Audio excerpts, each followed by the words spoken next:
pasyal lang ka namin dyan pag pupunta kami. Yun lang, wala na. Tayo lang. Tayo lang. Walang harvest.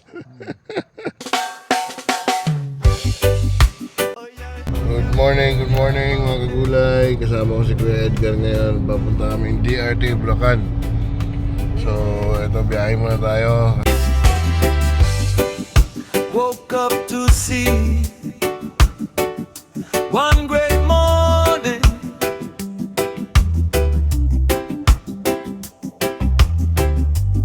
Smell the air. May linya ng tubig dito guys. So, yan. May bakahan kasi. May baka siya dito. Kambingan. Casey Kambingan. Yan.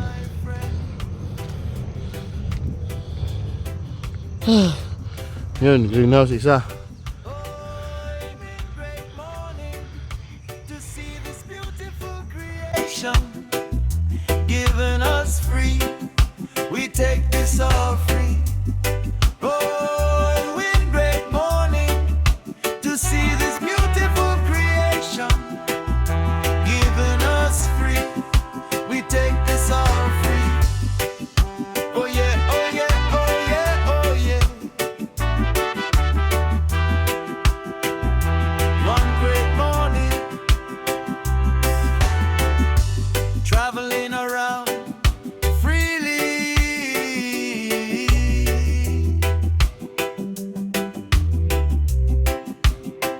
No hustle, no problem, just traveling freely.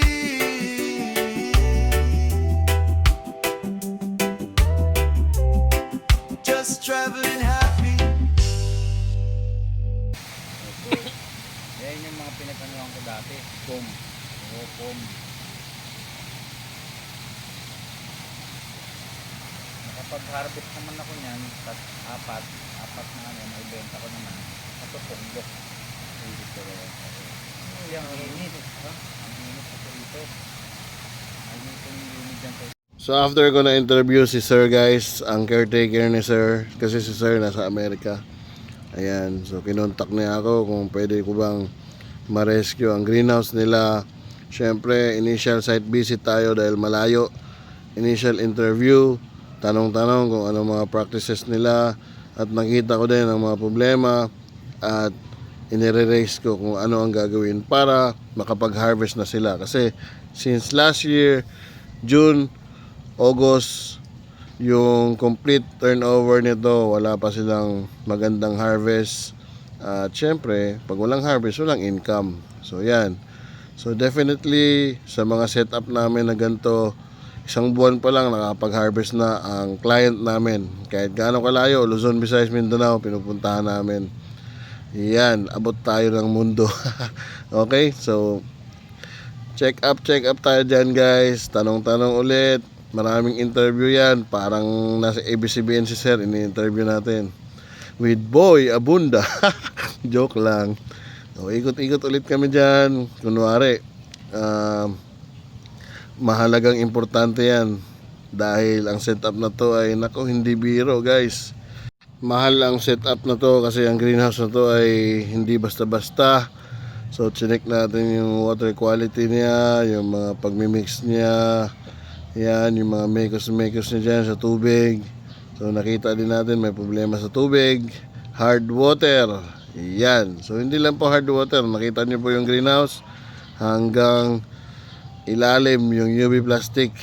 Yan. So, medyo busog pa tayo dyan kasi kumain tayo dyan ng masarap na breakfast.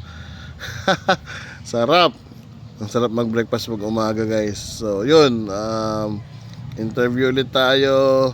Hindi na namin inano yung discussion namin dito, pero mahalaga ang mga pH, ppm at saka yung quality ng water.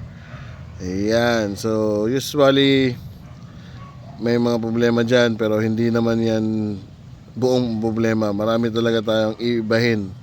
Tapos i-report natin sa may-ari nasa Amerika kung anong gagawin natin dito para makapag-harvest na sila as soon as possible, kasi kailangan yan umikot yung pera mo once na nagbayad ka.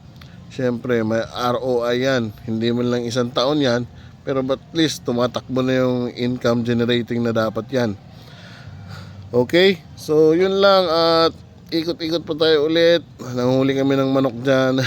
Isang tray na itlog. Salamat sa pag-uwi pasalubong. Yan, ikot-ikot tayo. Dalawang greenhouse to guys. Malalaki. Yung 10 by 30 at saka 8 by 30, di ba? Ang laki niyan, gastos niyan. Kailangan makabawi na si Sir as soon as possible.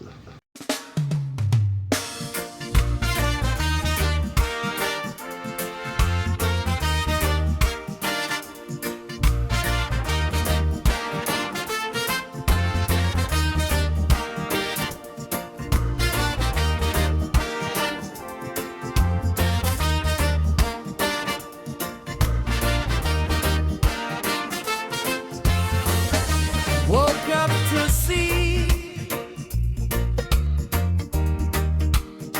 one great morning. Smell the air of life after a long night of sleep. Mind is open, soul is happy. Pasal lang ka namin dyan pag pupunta ka namin. Yun lang, wala na. Tayo lang. Walang harvest. Oo, pag sinuwag ka yan, talagang Inspection natin yung greenhouse nila kasi ilang months na to sa? July. July. Last year? Last year. So, Assemble talaga yung July. assemble July. Tapos na yun, Natapos ng July. Mag-start yan ng March, April. April. 4 na buwan. April. Inassemble nila to. Mga ganun. August. Sakto. August, hanggang ngayon, January, wala pang harvest na matino. Alright, so papaganahin natin yan. In Jesus' name, Amen. Traveling around freely, no hustle, no problem. Just traveling freely, just traveling happy.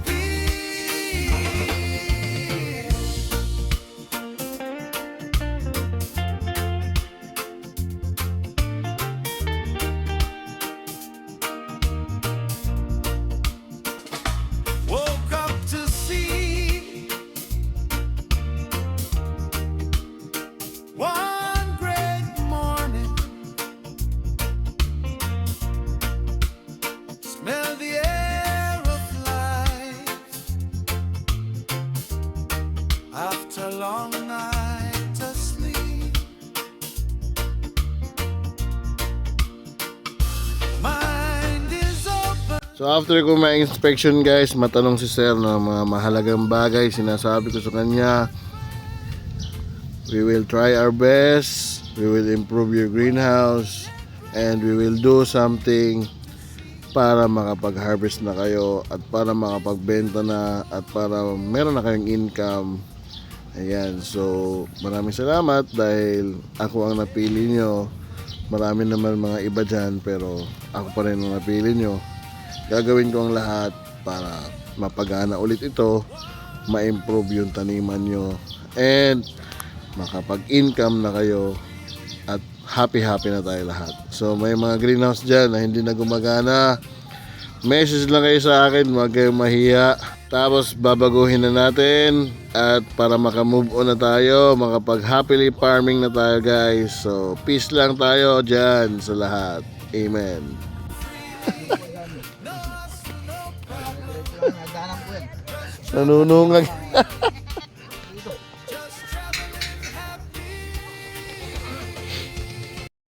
May greenhouse na pala siya.